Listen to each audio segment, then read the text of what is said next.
I was near the World Trade Center on 9/11, and I was about 25 blocks away, and I was one of the last people to, I guess, evacuate New York City. That day affected me so much that I started to write differently. I looked at the world differently, and I wrote a story and a song about that day called Into the Sunlight.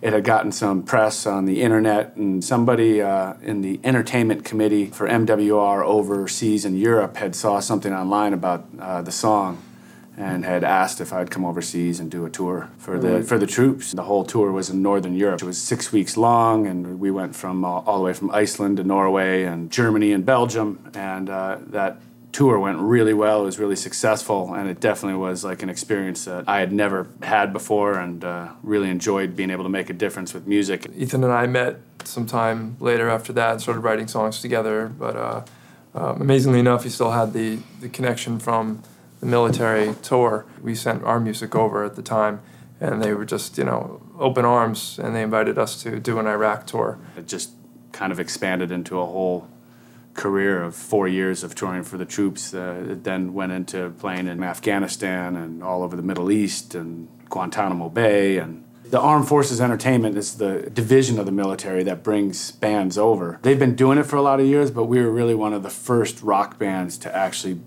go into Iraq, and they had told us that, like, look, anything could happen at any time. You might be grounded for a week on one base. There's sandstorms. You know, if there's heavy fighting in the area, they're not going to move you. Of course, all that stuff happened when we were there.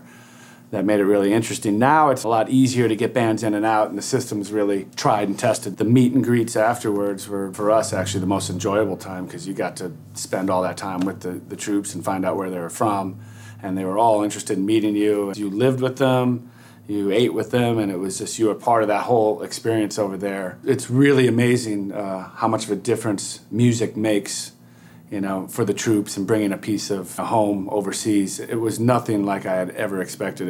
They were just really incredibly appreciative. After doing all these tours, we got recognized for being one of the initial bands to head into that area of the world. Rolling Stone did an article on the band, Wall Street Journal did, New York Post, Charles Gibson from World News Tonight did a story with us. We were having so much fun doing what we love to do and being able to travel doing it that, you know, before we knew it, 3-4 years went by, and we had just been, you know, overseas entertaining the troops, and we'll always be doing it. We've been out on ships, small islands off the coast of Italy. It's, you know, we've done 20 countries now. I'm really proud, and it's definitely the best musical experience the band has ever had and probably ever will have.